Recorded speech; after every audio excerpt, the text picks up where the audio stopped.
eggs, while not life themselves, encase the life that would not exist without them. They're a harbinger and a vessel, but they Mm. kind of get short shrift because they aren't life Yeah, yet. I agree. I agree. I totally agree. And like when I was a student, I really relished Richard Dawkins at the time. I just thought his books were absolutely fantastic, and I was always very excited about this idea of, fish moving onto the land, and the elongation of their fin bones, and the earliest limbs, and the fact that we have these all bony animals on land have the same general arrangement of fin bones. We're walking around with them, but they're essentially stretched out, fish bones, adapted, evolved fish bones. And I was always really captured by that. But the bad side of that is, and I think we're all guilty of this, is you think, well, that's the bit that evolves. We don't think of the other parts of the life cycle evolving.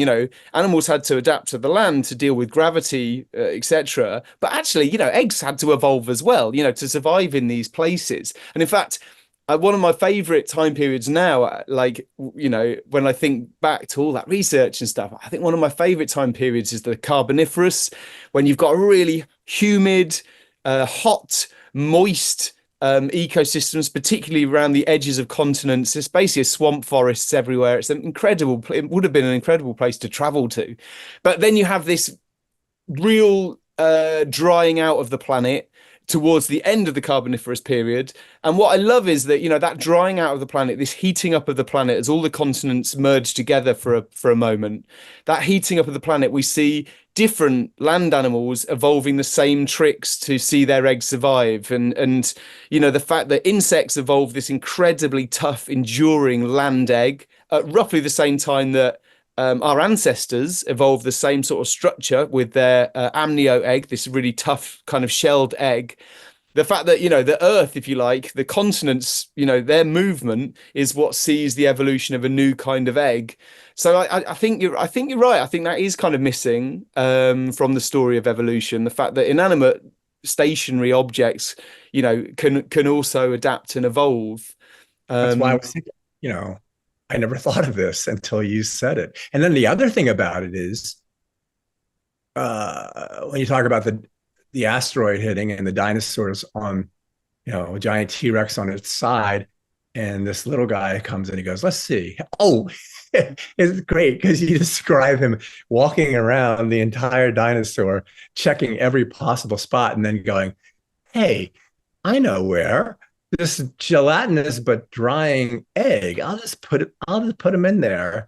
And then the other thing about it is like how all these guys, clutches of seven, and then the millipede touches every egg just making sure, did I get this one or did I miss this one? All that stuff is so cool. And it's kind of funny the way you phrase it, because especially the guy all over the dinosaur, that was really funny. I mean, it's so one of the things that I there's a few things about this book more than other books perhaps that I keep thinking of and just thinking that is really cool. And like one of them is that when we see fossil eggs in museums, dinosaur eggs especially, and some of the museums you have in the US, unbelievable specimens of dinosaur eggs, incredible. When you look at a dinosaur fossil egg, you're like, that wasn't just like laid and forgotten about. There would have been an animal, probably, the female, it might have been male and female. Look at the egg. Do you know what I mean? Like it was not just an egg. It was like looked at, it was cared for, it was deposited, it was made in an egg tube. Like all of these is, like I say, really, there's a real three-dimensional sort of cosmic quality to eggs. And it's really changed when I look in museums now and I see fossil eggs, it really changes my view of that, and especially this idea that dinosaur eggs, not all groups, but some dinosaur groups, had these colourful eggs, these dotted, patterned eggs, and again, like there's something really exciting about that, I suppose.